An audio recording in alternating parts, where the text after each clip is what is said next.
केदारनाथ धाम का इतिहास, निर्माण, प्रचलित कथा, पंचकेदार 12 ज्योतिर्लिंग कथा। हिमालय पर्वत की गोद में बसा केदारनाथ धाम का यह मंदिर उत्तराखंड राज्य के रुद्रप्रयाग जिले में स्थित है, जो कि भारत के 12 ज्योतिर्लिंग में सम्मिलित होने के साथ साथ और पंचकेदार में सम्मिलित है। भगवान शिव को समर्पित इस मंदिर की गणना भारत के विशाल मंदिरों में की जाती है। आज हम आपको केदारनाथ धाम की संपूर्ण जानकारी देने वाले हैं, तो आपसे निवेदन है कि इस वीडियो को अंत तक जरूर देखें। केदारनाथ धाम का इतिहास। कंटवा पत्थरों से बनी इन भूरे रंग की विशाल शिलालेखों से जोड़कर बनाया गया ये मंदिर एक 6 फुट के ऊंचे चबूतरे पर बना है। 80वीं शताब्दी के इस मंदिर का गर्भगृह काफी प्राचीन है। 3 तरफ पहाड़ों से घिरा केदारनाथ धाम का यह भव्य मंदिर, जिसमें एक तरफ केदारनाथ पहाड़ जो कि करीब 22,000 फुट ऊंचा है, दूसरी तरफ खर्चकुंड पहाड़ जो कि 21,600 फुट ऊंचा है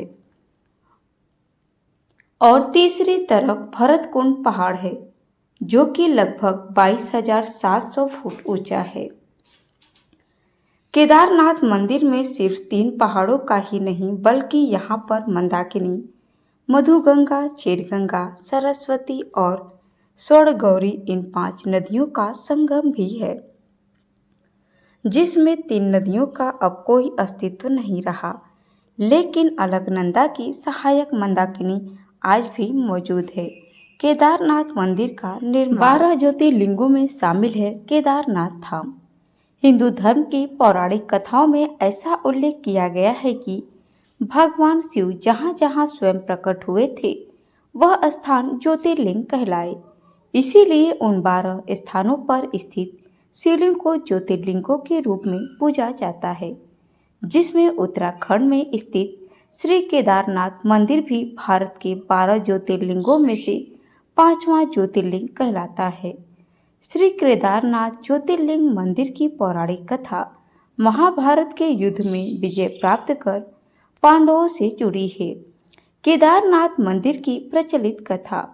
पौराणिक कथाओं के अनुसार हिमालय के केदार पर्वत पर महातपस्वी विष्णु अवतार नारायण ऋषि ने तपस्या कर अपनी इस आराधना से भगवान शंकर को प्रसन्न किया और शंकर के प्रकट होने पर नारायण ऋषि ने उनसे प्रार्थना कर ज्योतिर्लिंग के रूप में सदा वास करने का वरदान मांगा।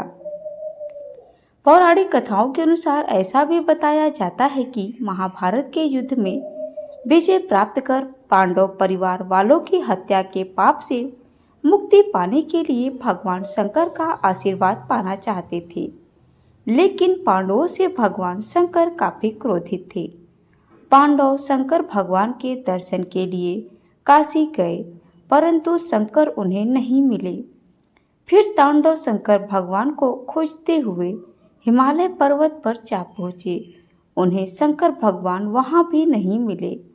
पांडवों से क्रोधित शंकर भगवान वहां से अंतर्ध्यान होकर केदार में जा बसे, लेकिन पांडव भी अपनी हट के पक्के थे।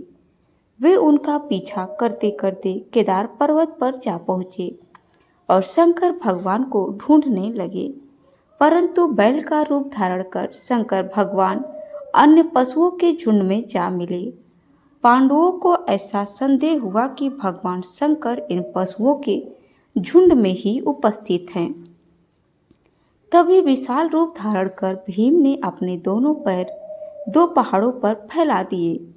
भीम के पैरों के बीच में से अन्य सभी गाय बैल तो निकल गए, परंतु बैल के रूप में शंकर जी भीम के पैर के नीचे ही नहीं निकले और वहीं पर रुक गए।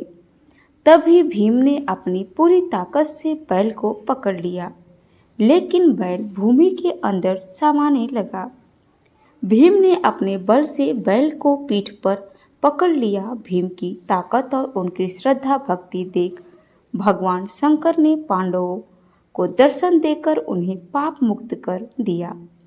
उसी समय से बैल की पीठ की आकृति वाले पिंड के रूप में भगवान शंकर श्री केदारनाथ धाम में पूजे जाते हैं। केदारनाथ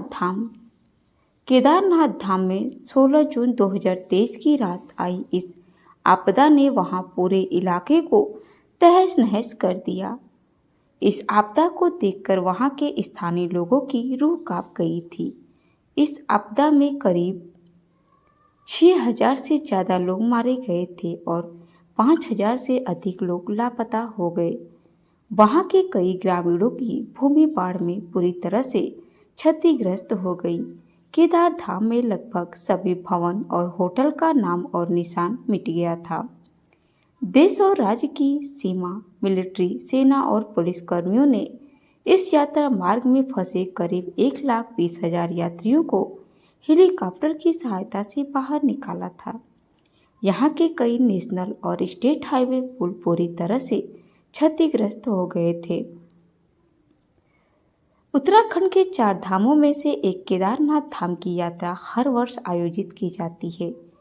इसके अलावा तीनों धाम की यात्रा जैसे बद्रीनाथ धाम, गंगोत्री धाम और यमुनोत्री धाम की यात्रा भी आयोजित होती है। केदारनाथ मंदिर के खुलने की तिथि हिंदू पंचांग के अनुसार ओखी मठ में स्थित ओमकारेश्वर मंदिर के पुजारियों द्वारा तय की जाती है। केदारनाथ धाम के कपाट प्रत्येक वर्ष अप्रैल-मई माह में खोले जाते हैं, जिनकी उद्घाटन तिथि अक्षय तृतीया और महाशिवरात्रि के शुभ अवसर पर घोषित की जाती है और यात्रा की समापन तिथि अक्टूबर-नवंबर माह में दीपावली के आसपास एक भव्य समापन समारोह के बाद मंदिर के कपाट को 6 माह के लिए बंद कर दिया जाता है। इस बीच केदार के दर्शन करने के लिए लाखों श्रद्धालु यहाँ पर आते हैं। सर्दियों में बर्फ गिरने के कारण मंदिर को 6 माह के लिए पूर्ण रूप से बंद कर दिया जाता है। इस बीच भगवान शिव की पूजा ओखी मठ के ओमकारेश्वर मंदिर में की जाती है। दोस्तों, आपको हमारी यह वीडियो कैसी लगी हमें कमेंट में ज़रूर बताएं। वीडियो अच्छी लगी हो तो प्लीज़ हमारे चैनल को ज़्यादा से ज़्यादा लाइक, शेयर, सब्सक्राइब जरूर करें। Thanks for watching my video. धन्यवाद। राधे राधे। ओम नमः शिवाय।